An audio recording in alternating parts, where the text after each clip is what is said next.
大家好，欢迎来到小蜗牛在囧途，我是你们的岛主。今天呢，给大家分享一个视频，什么视频呢？就是之前有几个车友还有两个厂家，房车厂家都联系我说他们那个底盘遇到一些问题，什么问题呢？跟大家分享一下就是什么呢？就是这个后轮有一边的轮子有异响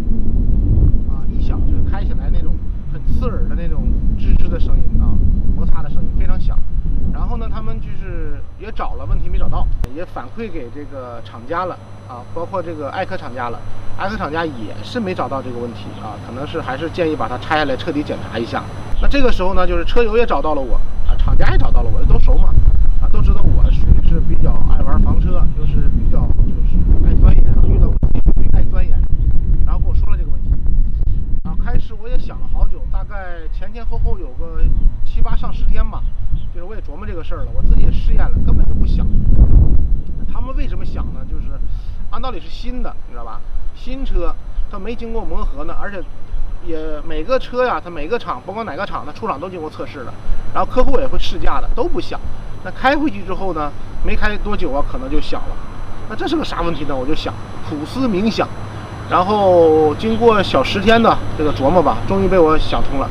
然后让他们试了一下，确实好用了。那具体怎么回事呢？那今天就跟大家分享一下。那这个呢，就是爱科的一个撞刹，也是我们这个就是房车用的比较多的。那很多房车有的是底盘是自己做的焊的，那撞刹呢和扭力轴都是爱科的。那还有一些房车呢，整个底盘包括全套都是德国爱科的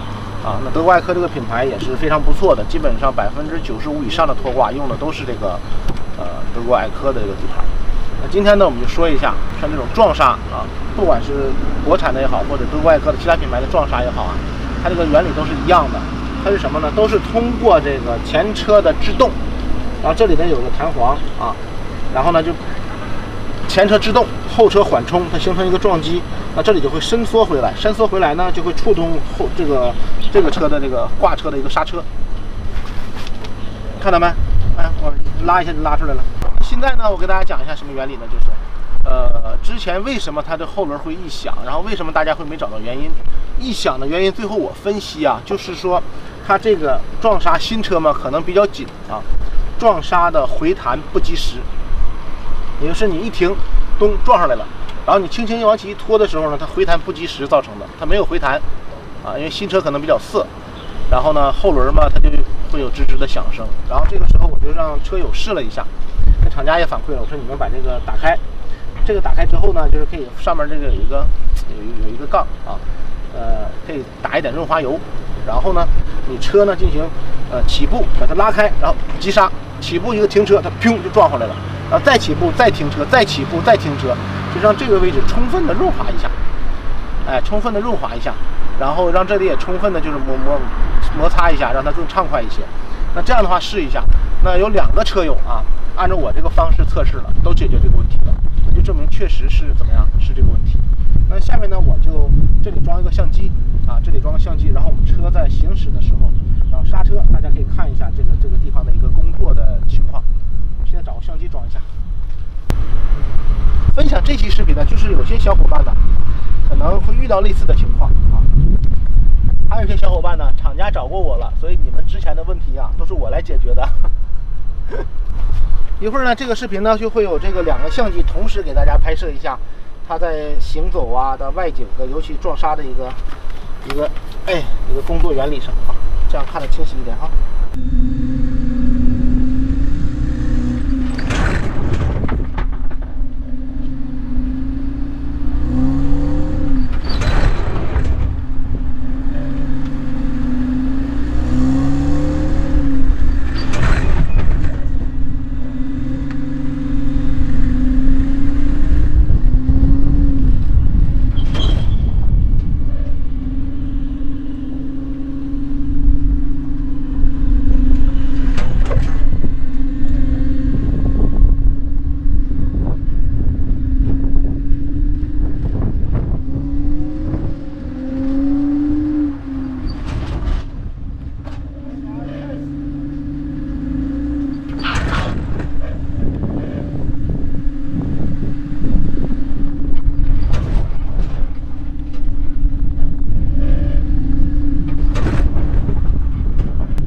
刚刚呢也给小伙伴们做了一下示范了，就是如果你的新车是撞刹结构的啊，然后在提车回去一段时间，发现后轮有异响，你不妨观察一下，就是它的是不是它的连接装置啊没有及时的回弹啊造成的。如果是的话呢，你把这个皮子打开放一点油，或者不放也行，你把它就是起步刹车，让它充分的这个摩擦润滑一下啊，这样基本就可以了，就不会有那种异响。好了，那今天的视频就到这里，分享快乐房车生活，我是岛主，一直在路上。